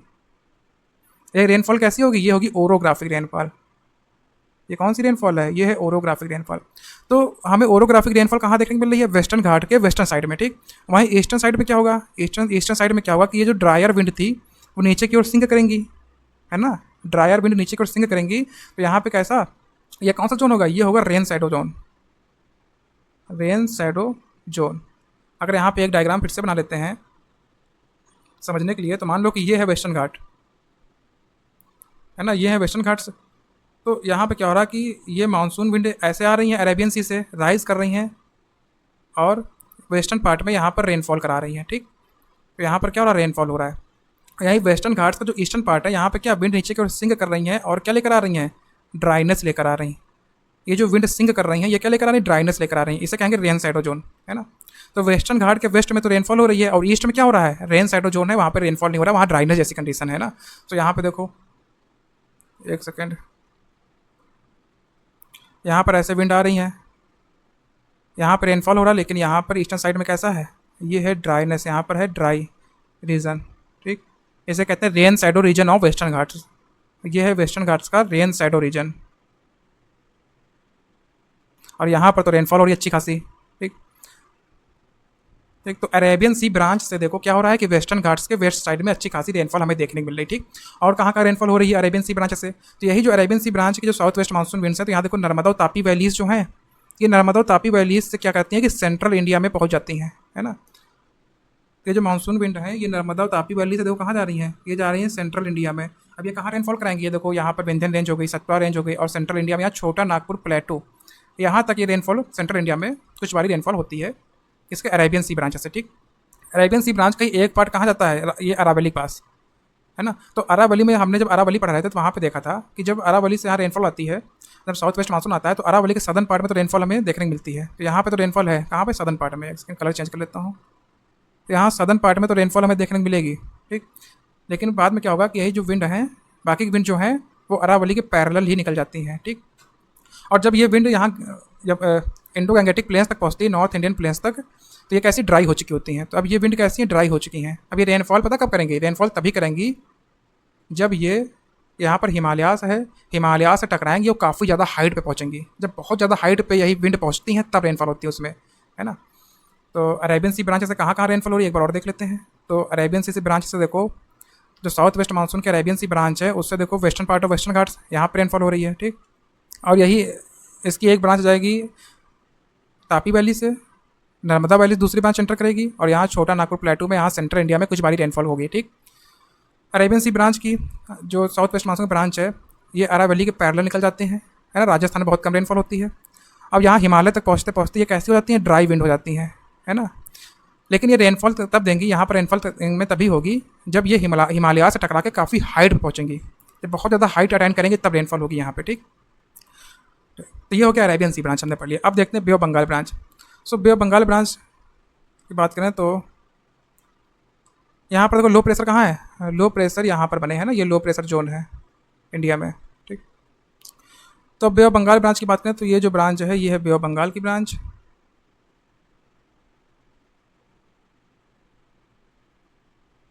ये south west monsoon wind, south west monsoon wind की कौन सी ब्रांच है? बे ऑफ बंगाल ब्रांच है, ठीक है। यहाँ पर जो ये मानसून विंड है, ये मॉइस्चर कहाँ से पिकअप करती हैं? ये बे ऑफ बंगाल से अपना मॉइस्चर पिकअप करती हैं, ठीक। अब देखो ये जो मानसून विंड है, ठीक, ये बे ऑफ बंगाल में कुछ इस प्रकार से बहती हैं, ठीक। अब ये हवाएं जो हैं, ये कहाँ कहाँ टकराएंगी इंडिया के, किस किस पार्ट से? तो देखो यहाँ पर जाएंगी, यहाँ मेघालय प्लेटू सामने पड़ रहा है, ठीक है ना। तो यहाँ पर कहाँ पर रेनफॉल होगी? मेघालय प्लेटू में ओरोग्राफिक रेनफॉल। जैसे वेस्टर्न घाट में ओरोग्राफिक रेनफॉल देखी थी, उसी प्रकार से मेघालय प्लेटू में भी हमें ओरोग्राफिक रेनफॉल देखने मिलती है, ठीक। और यहाँ मेघालय प्लेटू में ये विश्व में सबसे ज़्यादा रेनफॉल कहाँ होती है? मेघालय प्लेटू में ही होती है। तो यहाँ पे हमें मैक्सिमम रेनफॉल देखने को मिलती है, maximum rainfall in the world.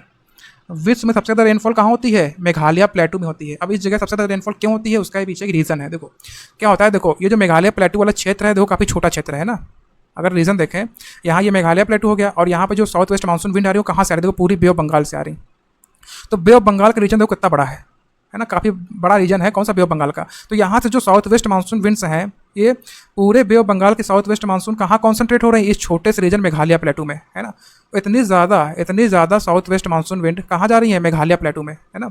तो मैक्सिमम कंसंट्रेशन हो रहा है साउथ वेस्ट मानसून विंड का, इसलिए मैक्सिमम रेनफॉल होती है यहाँ पे, है ना। बहुत ज़्यादा रेनफॉल छोटी सी जगह में हो रही, ठीक। तो अब क्या होता है, देख सेकेंड। तो यहाँ पे कहाँ रेनफॉल हो रही है? South west monsoon Bay of Bengal branch से। देखो हमने देख लिया मेघालय प्लेटू में यहाँ पे रेनफॉल हो रही है, जो कि वर्ल्ड की हाईएस्ट रेनफॉल है, ठीक, मेघालय प्लेटू में। और कहाँ रेनफॉल होगी? और देखो ये जब मेघालय प्लेटू में यहाँ होगी रेनफॉल, अब क्या होगा कि यहीं पर है असम ब्रह्मपुत्र वैली है। तो यहाँ पर क्या होगा कि यही साउथ वेस्ट मानसून विंड क्या करेगी? ब्रह्मपुत्र वैली से यहाँ पर असम हो गया, अरुणाचल प्रदेश हो गया, और नॉर्थ ईस्ट जो स्टेट्स हैं वहाँ पर रेनफॉल कराएगी। तो ये जो साउथ वेस्ट मानसून विंड है, बे ऑफ बंगाल की ब्रांच जो है, ये ब्रह्मपुत्र वैली से एंटर करती है, ठीक। और कहाँ पर रेनफॉल कराएगी? असम हो गया, अरुणाचल प्रदेश और जो नॉर्थ ईस्ट स्टेट है, ठीक। फिर क्या हो गया कि यहाँ पर देखो, अगर इंडिया की बात करें तो इंडिया में, एक सेकेंड, यहाँ पर है हिमालयास, ठीक। तो अब क्या होगा कि ये जो मानसून विंड है वो क्या करेंगी, यहाँ से मेघालय प्लेटूज पे यहाँ से ये वेस्ट की ओर मूव कर जाएंगी, ठीक है ना, कुछ इस प्रकार से वेस्ट की ओर इनका मूवमेंट होगा, ठीक। अब देखो, ये जो साउथ वेस्ट मानसून विंड थी, मॉइस्चर पिकअप कर रही है बे ऑफ बंगाल से, बे ऑफ बंगाल से मॉइस्चर आ रहा है, ठीक। अब मॉइस्चर इन्होंने बे ऑफ बंगाल से ले लिया, अब कहाँ कहाँ रेनफॉल करा रहे हैं, देखो सबसे पहले रेनफॉल कराया मेघालय प्लेटू में, ठीक, यहाँ रेनफॉल होगी, ठीक। उसके बाद यही विंड कहीं अंदर, यहाँ रीजन है वेस्ट बंगाल उड़ीसा वाला, ठीक, यहाँ पर रेनफॉल होगी, ठीक। फिर यही विंड आगे बढ़ेंगी, फिर यहाँ पर रेनफॉल कराएंगी, फिर विंड और आगे बढ़ेंगी, यहाँ पर रेनफॉल कराएंगी, ठीक। तो यहाँ पर देखो जैसे जैसे विंड वेस्ट की तरफ जा रही हैं, है ना, ईस्ट से वेस्ट की ओर विंड जा रही है, तो क्या हो रहा है, ये विंड ड्राई होती जाएंगी, है ना। मॉइस्चर तो सिर्फ इन्होंने एक ही बार पिकअप किया है ना बे ऑफ बंगाल में, बे ऑफ बंगाल मॉइस्चर पिकअप कर लिया, अब यही मॉइस्चर से रेनफॉल हो रहा है, पहले यहाँ रेनफॉल होगा, फिर आगे यहाँ रेनफॉल होगा, फिर और वेस्ट में रेनफॉल होगा। तो इसका मतलब क्या है, जैसे जैसे हम वेस्ट में जाएंगे तो ये हवाएं सूखती जाएंगी, मतलब इनमें जो मॉइस्चर है वो कम होता जाएगा, है ना। जैसे जैसे वेस्ट में जाएंगे तो मॉइस्चर कंटेंट जो है एयर में, जो विंड में, वो कम होता जाएगा। तो इस वजह से क्या होगा कि हमें मैक्सिमम रेनफॉल कहाँ देखने को मिलेगी, ईस्ट में देखने को मिलेगी, यहाँ पर होगा मैक्सिमम रेनफॉल, और वेस्ट में होगा मिनिमम, पंजाब हरियाणा में सबसे कम रेनफॉल होगा। अगर यहाँ फिर से अगर इसको हम लोग समझें तो क्या हो रहा कि देखो, यहाँ से मानसून विंड जा रही है मेघालय की तरफ, ठीक, इन्होंने मॉइस्चर पिकअप कर लिया, ठीक। फिर ये देखो यहाँ पर एंटर करती हैं इंडो गैंगेटिक प्लेन्स में, और ये जाती हैं पंजाब हरियाणा तक, ठीक। तो यहाँ पर है ईस्ट और वेस्ट, जैसे हम ईस्ट से वेस्ट की तरफ जाएंगे तो रेनफॉल जो होगा वह क्या होगा, कम होगी। ईस्ट से वेस्ट की ओर जाने पे रेनफॉल कम होगी, तो सबसे ज़्यादा रेनफॉल कहाँ होगी, यहाँ पर होगी, मैक्सिमम रेनफॉल यहाँ पर होगी, मतलब इस ब्रांच में, और मिनिमम होगी पंजाब हरियाणा वाले रीजन में, ठीक है ना। इसलिए देखो यहाँ पर जो है बिहार हो गया, वेस्ट बंगाल, उड़ीसा, ईस्टर्न उत्तर प्रदेश में अच्छी रेनफॉल हमें देखने मिलती है। लेकिन वही हम लोग बात करें पंजाब हरियाणा वेस्टर्न यूपी, तो वहाँ पर कम रेनफॉल होती है, ठीक है। तो साउथ वेस्ट मानसून की हमने देखी एक ब्रांच देखी जो यहाँ पर ब्रह्मपुत्र वैली से नॉर्थ ईस्ट स्टेट्स में चली गई, ठीक, नॉर्थ ईस्ट इंडिया में चली गई, दूसरी मेघालय प्लेटू और इंडो गैंगेटिक प्लेन्स की तरफ चली गई। और देखो और कुछ छोटी छोटी ब्रांचेस जो होती हैं साउथ वेस्ट मानसून की, वो कहाँ से, वो यहाँ से, ये जो ईस्टर्न घाट्स के जो पासेस हैं, मतलब ईस्टर्न घाट्स में जो दर्रे बने हैं, जो ईस्टर्न घाट्स के जो गैप बने हैं, उनसे क्या होता है कि यहाँ एंटर कर जाती हैं, और यहाँ पे सेंट्रल इंडिया में भी रेनफॉल होती है बे ऑफ बंगाल ब्रांच से, ठीक।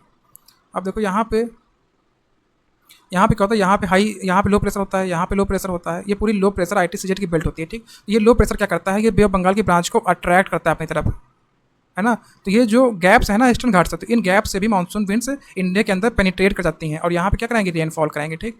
लेकिन यहाँ पर कैच ये है, बात समझने वाली ये है कि ये विंड जो है यहाँ कोरोमंडल कोस्ट में रेनफॉल नहीं होती है, यहाँ पर रेनफॉल नहीं होती है साउथ वेस्ट मानसून से, है ना।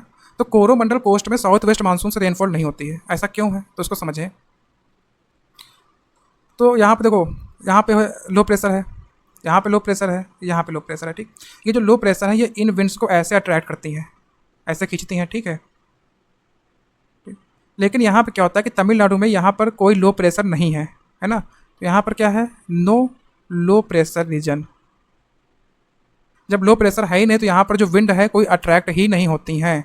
अब जब विंड अट्रैक्ट नहीं हो रही तो रेनफॉल कैसे होगी, इसलिए जो कोरोमंडल कोस्ट है, कोरोमंडल कोस्ट में क्या होता है, साउथ वेस्ट मानसून से रेनफॉल नहीं होती है, साउथ वेस्ट मानसून से रेनफॉल नहीं होती, यहाँ पर रेनफॉल होगी नॉर्थ ईस्ट मानसून से।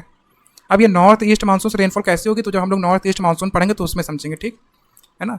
यहाँ पर साउथ वेस्ट मानसून से रेनफॉल नहीं होती है, उसके पीछे रीजन ये है क्योंकि यहाँ पर तमिलनाडु में कोई लो प्रेशर सिस्टम नहीं है, ठीक। अब यहाँ पर लो प्रेशर सिस्टम है ही नहीं तो यहाँ पे जो विंड अट्रैक्ट ही नहीं होती हैं। विंड कहाँ अट्रैक्ट होती हैं, यहाँ पर नॉर्थ इंडियन प्लेन्स की तरफ, है ना। नॉर्थ इंडिया में विंड खींचती हैं, तो नॉर्थ इंडिया में विंड अट्रैक्ट होती हैं, तो ये विंड कुछ इस प्रकार से अट्रैक्ट होती हैं, ठीक। तो अब हम लोग PPT देख लेते हैं। हम लोग साउथ वेस्ट मानसून पढ़ रहे थे, ठीक है, एक सेकेंड। तो साउथ वेस्ट मानसून में हमने देख लिया, ये साउथ वेस्ट मानसून है, ये कैसा मानसून है, ये समर मानसून है। जब इंडिया में समर होता है तब ये आते हैं, कौन से मंथ में, जून, जुलाई, अगस्त और सितंबर, इन महीनों में साउथ वेस्ट मानसून रहता है, ठीक। अब जो साउथ वेस्ट मानसून कैसे बना था हम लोग देख चुके थे कि ITCZ जो होता है ये Gangetic plains, Indo Gangetic plains के ऊपर आ जाता है, जिसकी वजह से नॉर्थ इंडिया में लो प्रेशर बनता है, ठीक है, और सदर्न हेमिस्फीयर में हाई प्रेशर होता है, ठीक। तो सदर्न हेमिस्फीयर से जो विंड आती है, देखो विंड्स फ्रॉम सदर्न हेमिस्फीयर जो होती है south east trade wind cross the equator get deflected due to Coriolis force blow as south west monsoon wind, है ना। ये हम लोग पढ़ चुके हैं कि साउथ सदर्न हेमिस्फीयर से जो विंड आती है वो इक्वेटर क्रॉस करती हैं और किस में कन्वर्ट करती हैं, साउथ वेस्ट मानसून विंड में कन्वर्ट हो जाती हैं। हम लोग साउथ वेस्ट मानसून को दो ब्रांच में डिवाइड करते हैं, एक हो गई अरेबियन सी ब्रांच और दूसरी होगी bay of Bengal branch. Arabian C branch को हमने देखा था hits Kerala coast on June 1 moves along Western Ghats cause heavy orographic rainfall. तो हम देख चुके हैं कि वेस्टर्न घाट्स में ओरोग्राफिक रेनफॉल कैसे होती है, ठीक है। वहीं बे ऑफ बंगाल ब्रांच भी हम लोग पढ़ चुके हैं, ठीक। अब देखो ये पॉइंट कह रहा है India receives most of the rain from south west monsoon winds. तो इंडिया में सबसे ज़्यादा rainfall south west monsoon wind से ही होती है, और ये साउथ वेस्ट मानसून विंड्स कब आती हैं? समर्स में आती हैं, है ना। तो इंडिया में सबसे ज़्यादा रेनफॉल कब होती है? समर्स में होती है, और कौन से महीने में? जून से लेकर के सितंबर के बीच में, ठीक, जो कि है इंडिया के टोटल रेनफॉल का 70%, ठीक। हम लोग मैकेनिज्म देख चुके हैं कि साउथ वेस्ट मानसून विंड का फॉर्मेशन कैसे होता है साउथ वेस्ट मानसून का, ठीक। अरेबियन सी ब्रांच ही पढ़ चुके हैं, ठीक है, ये वही है जो हमने सब पढ़ा है, ठीक है। एक बार इसमें देख लेते हैं पीपीटी में क्या कह रहा है। देखो साउथ वेस्ट मानसून का जो अरेबियन ब्रांच है, this branch is blocked by the Western Ghats mountain ranges as the wind rise along the windward side they release heavy orographic rainfall particularly in coastal Karnataka, Goa, Kerala and Maharashtra, है ना। तो हमने देखा था कि जो वेस्टर्न घाट्स होते हैं, है ना, जैसे कि ये वेस्टर्न घाट्स थे, तो यहाँ पे रेनफॉल टकराती है और राइज करती है, क्लाउड का फॉर्मेशन करता है, और यहाँ पे हमें रेनफॉल देखने मिलती है ना, western part of Western Ghats से, ठीक। दूसरा पॉइंट कह रहा है कि rain side of region the leeward side of the Western Ghats. तो ये वेस्टर्न घाट्स है, अब ये वाली जो साइड है ये कौन सी थी? ये थी लीवर्ड साइड, ठीक। यहाँ पे हमने देखा था कि क्या हो रहा था, विंड नीचे की ओर सिंक कर रही थी ना, जो हवाएं थी वो नीचे उतर रही थी, जिसकी वजह से क्या था, यहाँ पे ड्राई कंडीशन थी। तो यहाँ पे देखो the leeward side of the Western Ghats including parts of Maharashtra Karnataka receives much less rain, बहुत कम रेनफॉल होती है, लगभग ये कैसा ड्राई रीजन होता है, creating a rain shadow region, ठीक। अब देखो central and north west India में क्या हो रहा है कि another stream of Arabian C branch moves through the Narmada Tapi valleys bringing rainfall to central India. तो हमने बात की थी कि जो अरेबियन सी ब्रांच है उसकी एक ब्रांच आती है कहाँ? नर्मदा रिवर वैली और ताप्ती रिवर वैली से कहाँ पर? सेंट्रल इंडिया में, वहाँ पर रेनफॉल कराती है, ठीक है। और एक तीसरी ब्रांच होती है अरेबियन सी ब्रांच की, जो कि अरावली के साथ अरावली रेंज के पैरेलल मूव करती है, ठीक है। A third parallel strands moves up to Aravali range which is why Rajasthan receive scanty rainfall, ठीक है। अगर यहाँ पे देखिए एक बार रिविजन कर लेते हैं तो यहाँ पे देखो अरेबियन सी ब्रांच क्या थी, एक थी वेस्टर्न घाट्स में यहाँ पर कोलाइड कर रही थी वेस्टर्न घाट से, और वेस्टर्न घाट्स में वेस्टर्न पार्ट में यहाँ रेनफॉल हो रहा था, ठीक। एक ब्रांच थी जो नर्मदा और तापी वैली से होते हुए कहाँ जा रही थी? सेंट्रल इंडिया में छोटा नागपुर प्लेटू तक यहाँ पर रेनफॉल हो रही थी। एक थर्ड ब्रांच थी जो साउथ ऑफ अरावली के साउथ में रेनफॉल कराती थी और राजस्थान से पैरेलल पास होती थी। तो ये थी अरेबियन सी ब्रांच, ठीक।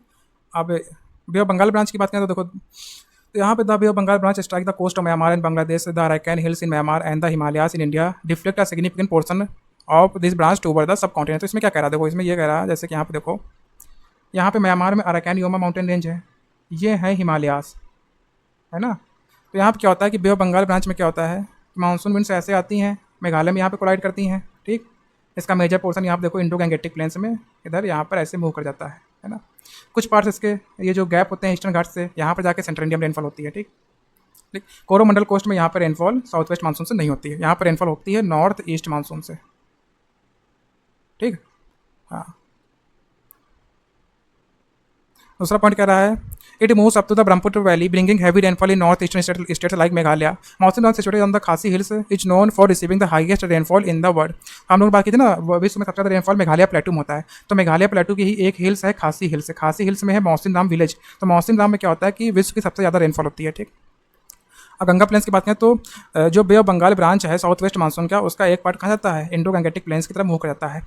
Another part of this branch moves westward along the Ganga plains with the amount of rainfall steadily decreases from east to west. जैसे जैसे हम लोग गंगा प्लेन्स में ईस्ट से वेस्ट की ओर जाएंगे, मतलब कि बिहार से अगर हम यूपी की तरफ जाएंगे, बिहार से हम लोग पंजाब हरियाणा की तरफ जाएंगे, तो रेनफॉल क्या होगी? कम होगी, है ना। और यहाँ रेनफॉल कहाँ कहाँ होती है?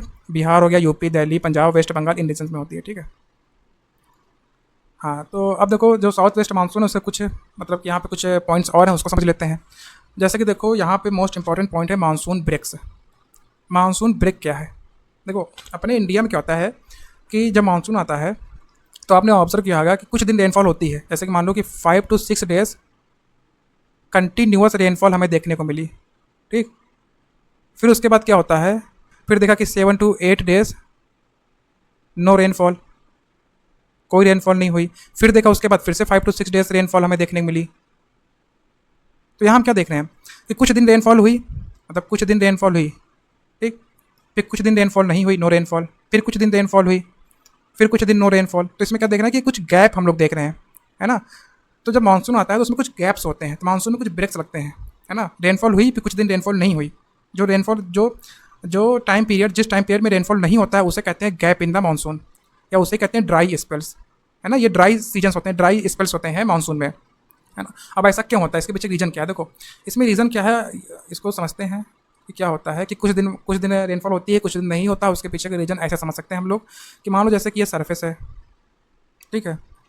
हमने देखा था कि यहाँ पे जब लो प्रेशर बनता है तो एयर राइज़ करती है ना। और एयर राइज़ करेगी, और जब भी एयर राइज़ करती है तो क्या होता है, क्लाउड का फॉर्मेशन होता है और रेनफॉल होती है ना।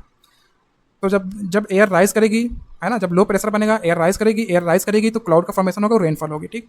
अब जैसे कि यहाँ मान लो कि देखो रेनफॉल हो रही है। अब यही जो रेनफॉल है, मान लो कि यहाँ पर 7 to 8 डेज तक अच्छी खासी रेनफॉल हुई, है ना। अब जब अच्छी खासी यहाँ पे बारिश हुई तो उससे क्या हुआ कि जो लैंड सरफेस था, ये जो ज़मीन थी, है ना, यहाँ पे बहुत ज़्यादा रेनफॉल हुई तो इससे क्या हुआ कि ये सरफेस कैसा हो गया, ठंडा हो गया, है ना।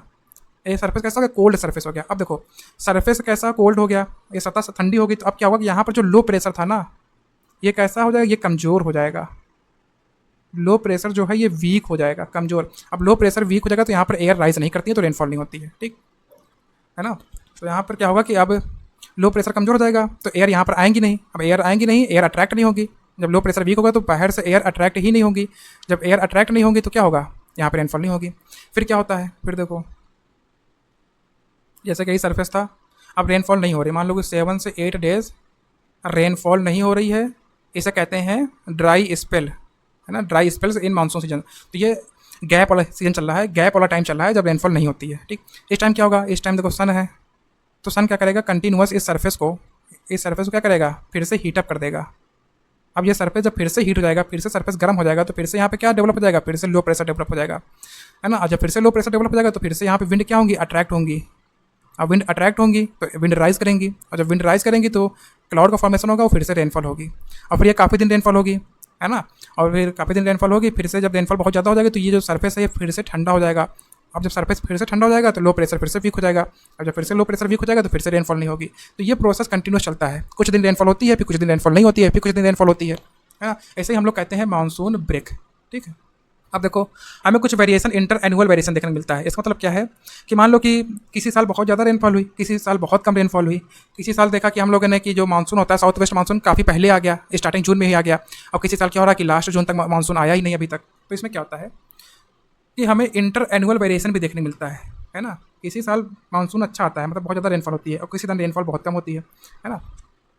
तो ऐसा क्यों होता है कि यहाँ पर कई सारे फैक्टर्स हैं जो इंडियन मानसून को इफेक्ट करते हैं। बहुत सारे फैक्टर्स हैं जो इंडियन मानसून को इफेक्ट करते हैं, जैसे कि एल नीनो हो गया, है ना, एल नीनो सदर्न ऑसिलेशन।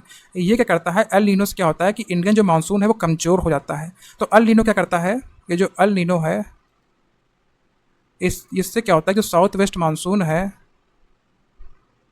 ये कमज़ोर हो जाता है ना। और वहीं अगर हम लोग ला नीना की बात करें तो ला नीना क्या करता है, इससे साउथ वेस्ट मानसून स्ट्रांग होता है ना। इसका मतलब क्या, यहाँ पर हाई रेनफॉल होगी ला नीना कंडीशन में, और अल नीनो कंडीशन में क्या होगा, लो रेनफॉल होगी, है ना। तो जब भी अल नीनो इंडियन मानसून को इफेक्ट करेगा तो भी मानसून वीक हो जाएगा और लो रेनफॉल होगी, और जब ला नीना इफेक्ट करेगा तो मानसून क्या होगा, स्ट्रांग होगा और रेनफॉल ज़्यादा होगी, ठीक। और अल नीनो और ला नीनो के अलावा भी कई फैक्टर्स होते हैं, जैसे कि Indian ocean dipole, positive Indian ocean dipole और निगेटिव इंडियन ओशन डाइपोल, ये भी इंडियन मानसून को इफेक्ट करता है, ठीक। इसके साथ साथ मैडन जूलियन ऑसिलेशन हो गया, जेट स्ट्रीम्स हो गए, ये काफ़ी फैक्टर्स होते हैं जो इंडियन मानसून को इम्पैक्ट करते हैं। तो हम सभी फैक्टर तो नहीं पढ़ेंगे, है ना, क्योंकि वो काफ़ी ज़्यादा हो जाएगा, ठीक है। तो एग्जाम पॉइंट ऑफ व्यू से हम लोग पढ़ लेंगे अल नीनो, ला नीना, यही पढ़ेंगे, ठीक है। तो आज की क्लास में हम लोगों ने साउथ वेस्ट मानसून विंड को कंप्लीट कर लिया। अब नेक्स्ट क्लास में हम लोग पढ़ेंगे नॉर्थ ईस्ट मानसून विंड, ठीक है।